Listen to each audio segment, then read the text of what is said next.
दादाचे माझे रिलेशन घरगुती आहेत. मी तिसऱ्यांदा निवडून आलो म्हणून ते एक सदिच्छा भेट देण्यासाठी आणि माझा सत्कार करण्यासाठी या ठिकाणी आलेले.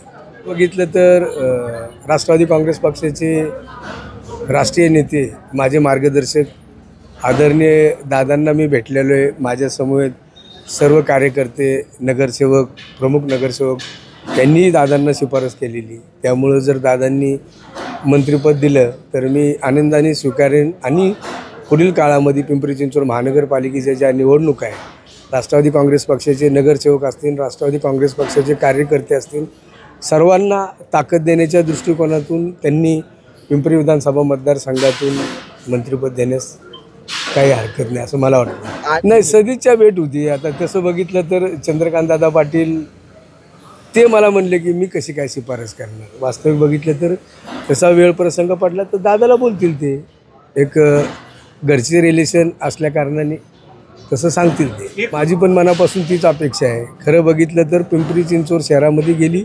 42 वर्षापासून मंत्रिपद भेटलेलं नाही आणि पिंपरी चिंचवड शहरामध्ये राहणाऱ्या, म्हणजे आता समजा आम्ही तिन्ही आमदार जरी असलो तरी आम्ही पिंपरी चिंचवड शहरामध्ये राहतो आहे. त्यामुळं कुणालाही मंत्रिपद दिलं तर मलाही तेवढाच आनंद होईल, यात काही शंका नाही.